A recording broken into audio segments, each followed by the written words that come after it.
Welcome back to the real truth. I don't have a way to add in clips or anything like that right now. So we just gonna do this ghetto as hell. But we still gonna talk about it. First thing I wanna do is rank the Bruce Lee movies. I got my Bruce Lee shirt. Love this shirt. Got a little patch. It's comfortable. I got too many black shirts. Not gonna deep dive because we don't have the technology. So let's just get to it. Bruce Lee has 5 movies, and 3 of those movies have 2 different names. It's ridiculous. But coming in dead last, for me, in my opinion, Game of Death. Game of Death's got some good fights in it. Bruce Lee does a lot of fighting. He fights several different disciplines. Disciplines, okay, in it. And this is with most of Bruce Lee movies, all the Bruce Lee movies, but throughout you can see, especially if you're a martial artist, or if you're looking really, really close, you can see Bruce Lee adapting.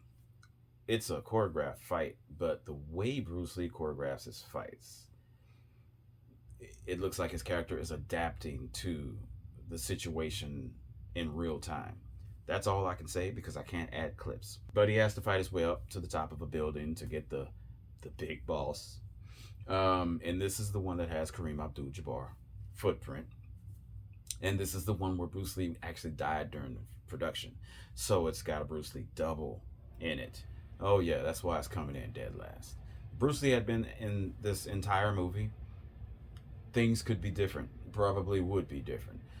But as it is, we got them using old footage from other Bruce Lee movies to fill the movie, and we have not Bruce Lee running around through the whole movie. It's kind of boring until you get to the real Bruce Lee footage.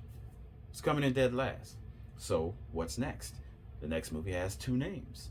I'm going with Fist of Fury, which is also called The Big Boss, which is what I should call it, The Big Boss, because only one of Bruce Lee movies is called The Big Boss. So let's try calling this one The Big Boss from now on. I'm telling that to myself. Anyway, in Big Boss, cliche. If you've never seen a Bruce Lee movie and you're now years old, you've seen this concept many a time. Works at a factory. Factory's run by a corrupt big boss, and people start, disappearing. You know how it is. And Bruce Lee has to get to the bottom of it. Lots of fighting. Well, it's actually, this movie can be dull. Okay, I'm still gonna be real truth. I may love Bruce Lee movies, put them on a pedestal, but I'm not gonna lie to you. The movie is gonna bore you if you've never seen a Bruce Lee movie before, and you're today years old and you've seen a lot of movies. This one might bore you, but Bruce Lee doesn't. I put this one above Game of Death because of the music, because Bruce Lee's in it the whole time, and fighting's better in Game of Death for the most part, but the finale in this one is better than the finale in Game of Death. And the music during the finale, the fight is just great. I like the big boss. I like his attitude. I like his charisma, and it goes well when fighting with Bruce Lee. Bruce Lee's he's just great in this movie. He's great in this movie. Love the part where he flips over the. I can't show you the clip. Never mind. All right. Coming in next is going to be the Chinese Connection. Now, I call this one Chinese Connection because it is also called Fist of Fury.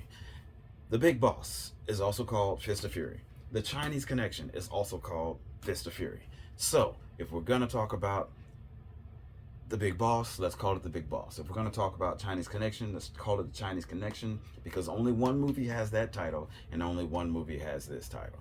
In the Chinese Connection, Bruce Lee is furious, which is why it should be called Fist of Fury. Getting that out of the way. They killed his teacher. Why? They killed. I would have inserted that's a reference to a clip. I can't. Anyway, they killed his teacher. They, meaning Japanese rival school, which is the Japanese school. Bruce Lee's part of the Chinese school. The rival is the Japanese school. This movie is about bigotry. Okay, I am familiar with bigotry, being black, so dealt with it before. But Bruce Lee, he's like, I'm gonna find out who killed my teacher.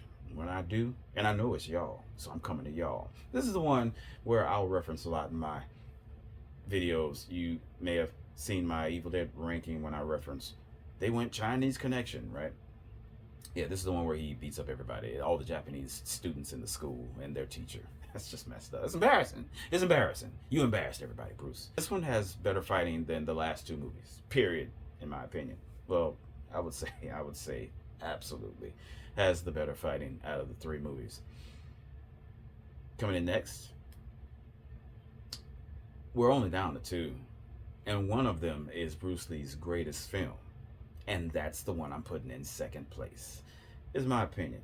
Enter the Dragon is Bruce Lee's best film. This is the one where he goes to the island, Hans Island. And I don't know why somebody just doesn't pull out a 45 and bang, settle it. But, well, first off, no guns. Han won't allow.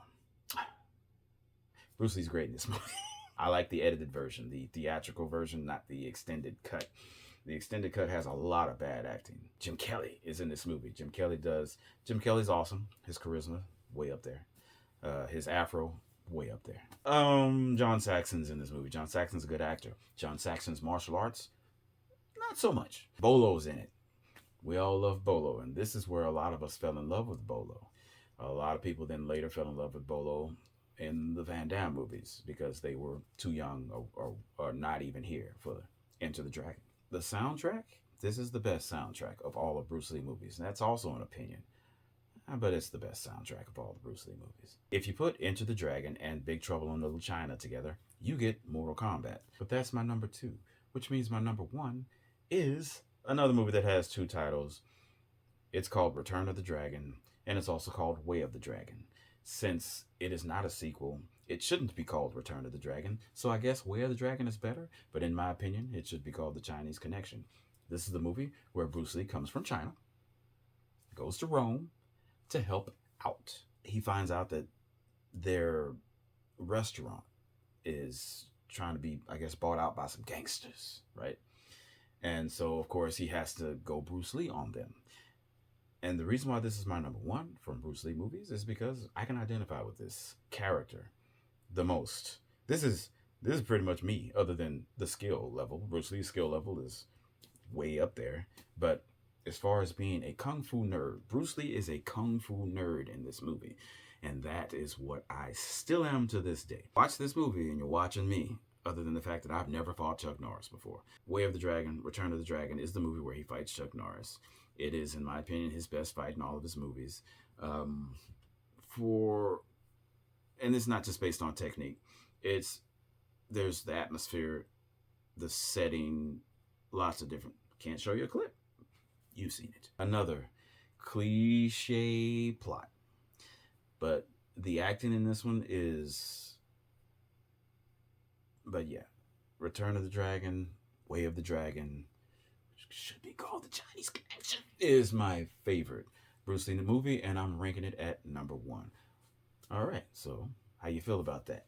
How would you rank them? Most people, I think, would put Enter the Dragon at number one, but then you got people who are trying to be different. I'm not trying to be different. Bruce Lee is me in this movie, so I'm going to pick the movie that's got me in it. And, that's whatever. Bruce Lee also wrote and directed Way of the Dragon. Okay, so there's the ranking. Short video, told you. All right, what am I going to rank next? I'm not asking you, I already know. I'm throwing it out there.